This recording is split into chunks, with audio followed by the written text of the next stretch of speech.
ਜਿਹੜੀ dose department ਆ, department of government efficiency, ਉਹਨਾਂ ਨੇ ਕਹਿੰਦੇ ਆਲਰੇਡੀ ਮਾਸਟਰ ਡਾਟਾਬੇਸ ਤਿਆਰ ਕਰ ਲਿਆ ਹੈਗਾ ਫॉर ਇਮੀਗ੍ਰੇਸ਼ਨ ਇਨਫੋਰਸਮੈਂਟ ਦੇ ਲਈ।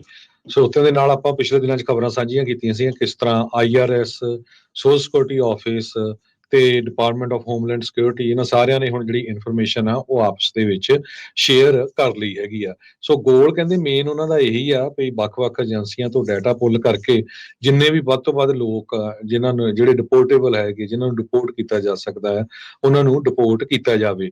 ਪਲੈਂਟੀਅਰ ਇੱਕ ਸਿਲੀਕਨ ਵੈਲੀ ਦੀ ਡਾਟਾ ਐਨਾਲਿਟੀਕਲ ਕੰਪਨੀ ਆ, ਜਿਹਨੂੰ ਕੋ-ਫਾਊਂਡ ਕੀਤਾ ਸੀ ਮਸਕ ਦੇ ਫਰੈਂਡ ਪੀਟਰ ਥੀਲ ਨੇ। ਪੀਟਰ ਥੀਲ ਵੀ ਜਿਹੜਾ ਉਹ ਟਰੰਪ ਉਹਨਾਂ ਦਾ ਵੱਡਾ ਸਪੋਰਟਰ ਹੈਗਾ ਆ। ਸੋ ਉਸ ਕੰਪਨੀ ਨੂੰ ਯੂਜ਼ ਕੀਤਾ ਜਾ ਰਿਹਾ ਹੈਗਾ ਇਹ ਸਾਰਾ ਪੂਰਾ ਡਾਟਾਬੇਸ ਇਕੱਠਾ ਕਰਨ ਦੇ ਲਈ।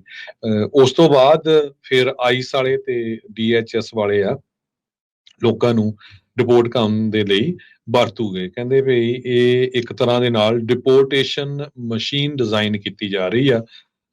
ਇਹ ਇੱਕ ਸਾਬਕਾ IRS ਦੇ EMPLOYE ਨੇ ਦੱਸਿਆ ਹੈਗਾ। ਅੱਜ ਦੀ ਜਿਹੜੀ CNN ਆ ਉਹ ਰਿਪੋਰਟ ਕਰ ਰਹੀ ਹੈਗੀ ਆ। ਕਸਟਮ ਇਨਫੋਰਸਮੈਂਟ ਵਾਲੇ ਜੋ ਇਮੀਗ੍ਰੇਸ਼ਨ ਵਾਲੇ ਉਹ ਇਹ ਕਹਿ ਰਹੇ ਆ ਵੀ ਅਸੀਂ ਬਹੁਤ ਜਲਦੀ ਟਾਰਗੇਟਿੰਗ ਲਿਸਟ ਤਿਆਰ ਕਰ ਰਹੇ ਹੈਗੇ ਆ ਇਸ ਡਾਟਾ ਦੇ ਥਰੂ, ਤਾਂ ਕਿ ਲੋਕਾਂ ਨੂੰ ਜਲਦੀ ਤੋਂ ਜਲਦੀ ਜਿਹੜਾ ਡਿਪੋਰਟ ਕੀਤਾ ਜਾ ਸਕੇ।